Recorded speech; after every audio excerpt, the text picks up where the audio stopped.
Are you a new player or someone who simply wants to know more about the black market?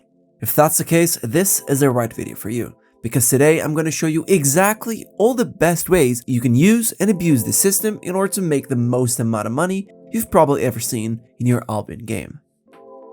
So first of all, what exactly is this black market?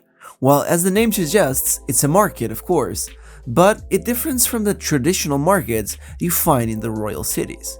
And why is that? When you sell something in the marketplace, you're selling it to another player. But since Albion thrives on the system that everything is made by the players for the players, the game itself has their own unique marketplace called the black market. And here it's where players get to sell their used goods and items to the system. And then the system redistributes these same items throughout all the chests, all the castles, all the outposts, all the mobs that you get. And this is why when you find a new item, it always has a player name attached to it, because it was made by a player and sold into the black market. So now that we know what the black market is, we have to know where to find it. Now the black market is only located in one city, and that city is Carlion. Now Carlion is a very dangerous city for you to visit, because it's surrounded by red zones. And these zones are lethal zones, meaning that you can die if you are in the zones and you get attacked by certain players, which are often called PKs or player killers. Often, these same players that will attack you know for sure that the players want to transport their goods and items to Carlion, and therefore they will camp out these zones and wait for you to come with your precious oxes and mammoths full of loot, just waiting for the right moment to attack you, kill you, and themselves sell that same loot to the black market. So in this case, if you do want to visit the black market, the best thing that you can do is get naked and walk to the travel planner and just select the Carlion city and then teleport to there. Now to do this, you cannot have any single item or equipped, meaning that you have to go completely naked and come back completely naked in order to be able to teleport. So now it's important that we understand, how does the buying on the black market work? I want you to imagine the system, and the system is kind of like a government. Now, the system requires a certain amount of items in the loot pool. Let's talk, for example, about soldier boots. Let's imagine the system needs 1,000 soldier boots tier 8. Now, little Timmy over there has been doing dungeons for the past 3 hours, and he unboxed a brand new pair of tier 8 soldier boots. And therefore, since he's going to take them, the system lost one pair of soldier boots, and therefore he has to restock this item. Now what he's going to do is he's going to go into the black market and he's going to put a buy order for these soldier boots tier 8.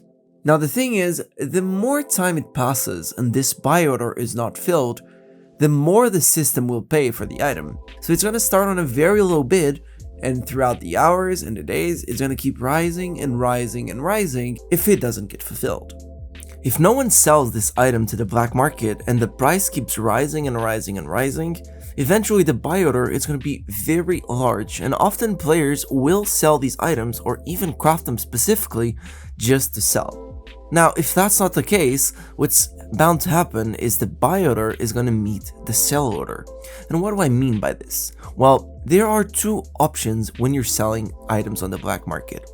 One, you can sell them directly to the black market's buy order, or you can place a sell order directly, meaning that once the buy order meets the sell order which players put, the system will automatically buy your items. And this is what most people do. They'll just craft their items, take them to the black market, and list them directly. Now, behind this process, there are always a couple of issues that we usually run into. First, it's long timers to sell, because some items sell better than others in the black market. And then we have the other issue, which is being buried by other players, which often happens when there's a lot of competition. Now, if you want to learn what the best items for you to craft in the black market are, you can check out this video right here that I made a few months ago that explains everything that sells very good in the black market. I'll also leave this link down below. Anyways, speaking about the black market, there are three main ways that we can profit from it. Now, for these methods to work, it's important that you know the rule. That is, the higher the risk, the higher the reward. Therefore, the more risk you put into doing the method, the more money you're gonna potentially earn. Let's start by the first ones that people tend to avoid, which is pretty much zero risk. And this is also one of my favorites. And what exactly is this? Well, it's pretty simple. It's gonna be buying items in Carleon, crafting them in Carleon, and selling them on the black market. And why is this so good? Well, it's pretty simple. You have zero risk of dying because you're literally just buying them on the marketplace, because Carleon has its own marketplace, crafting them in one of the shops, and selling them straight to the black market.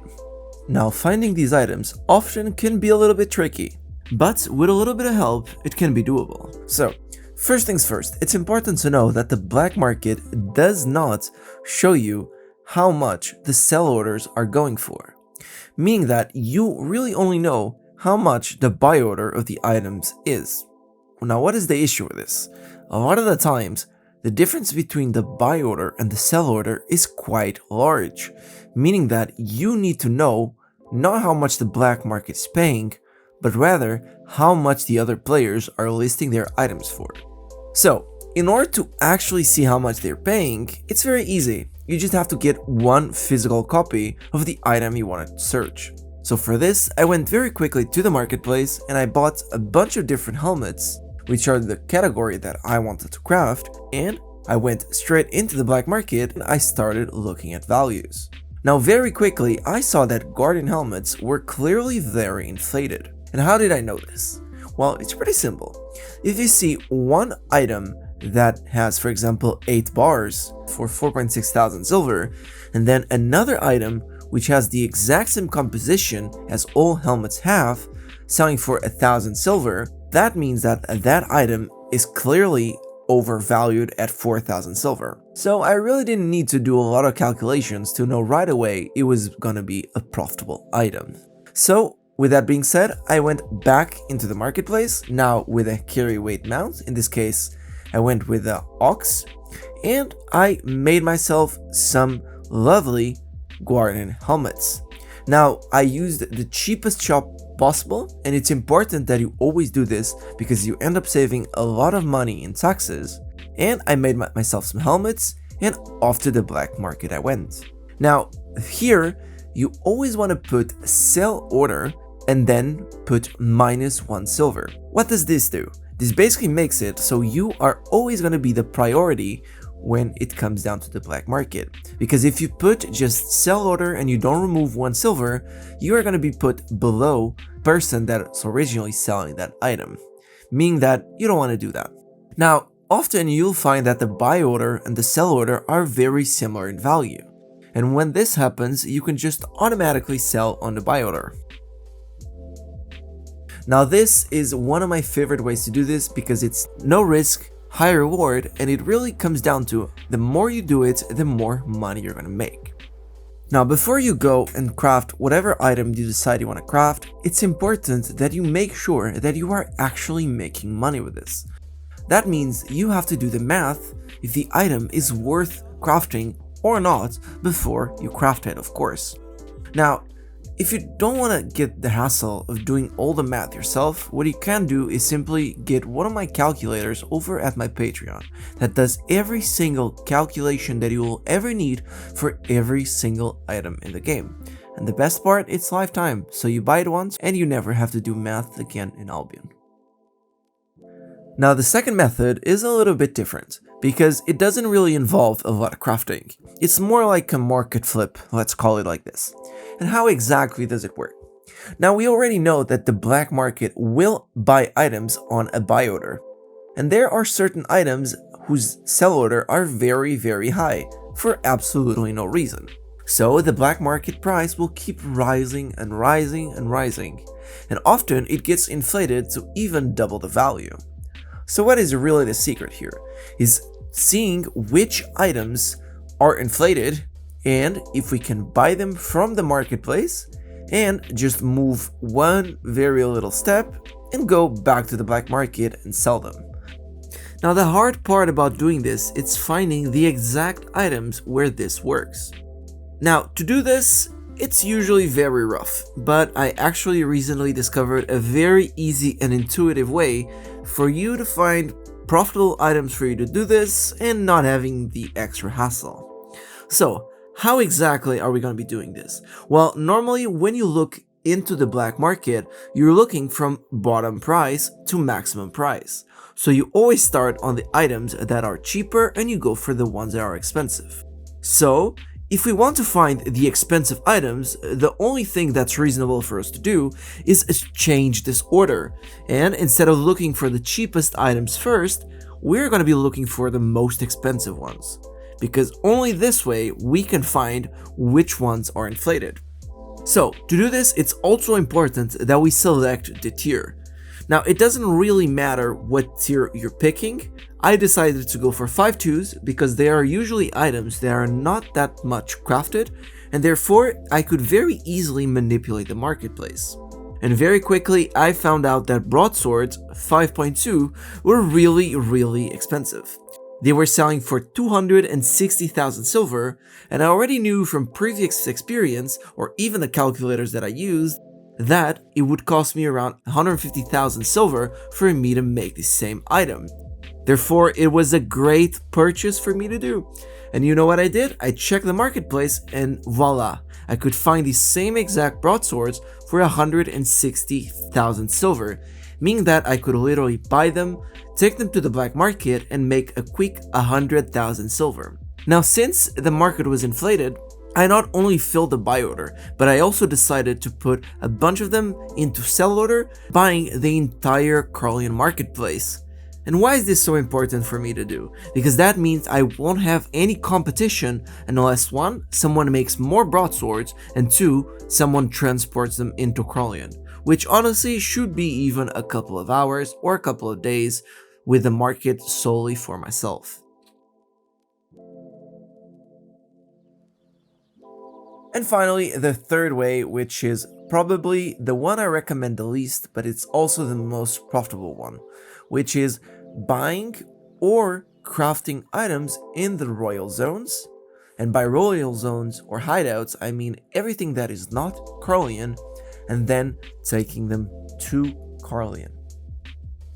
Now, what is the beauty about this method? Well, first, the profits can be through the roof. And what do I mean can be through the roof? Well, the first method that we did, where we were crafting in Carlion, we had an issue, which was the market is very limited. Now, since Carlion is completely surrounded by red zones, that means that it's very dangerous to go there. And therefore, all the items that you find there usually are already naturally inflated. So all the materials that you bought are very pricey. And often you'll find these same exact materials in the royal zones for half the price, which is, as you can imagine, really good. So what people will do is simply make these items on the royal zones, for example, for literally half the value, and then transport them into Carlion for huge amounts of money. Now, what is the downside from doing this? It's very simple. Even though that the money can be very appealing, and don't get me wrong, it is, one death is very likely enough for you to ruin your entire game. Because often players will take their entire life savings to Carlion, hoping that will double their money, and often they'll meet just a group of 10 guys waiting for them at the gate, ready to gank them, kill them, and take their loot. And often players will uninstall. Now, if you want to do this method, which I honestly don't recommend for a newer player or someone that doesn't have a lot of experience, what exactly are you looking for? Well, it's pretty simple. First, you want to scout, exactly like we did in the past, the marketplace. Now here, you're going to see which items you want to make or you want to buy. To do this, you have to again buy the physical copies of every single one.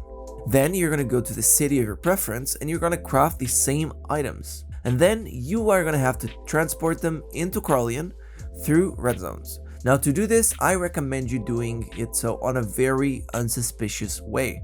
So don't take any heavy carry weight mounts, any mammoths, any oxes, anything like that that screams I'm transporting loot.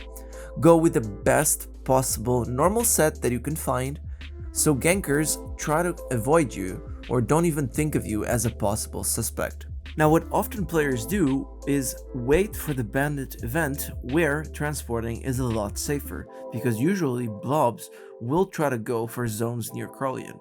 So, since you're with a faction, gankers won't even get close to you as they're very afraid of dying themselves.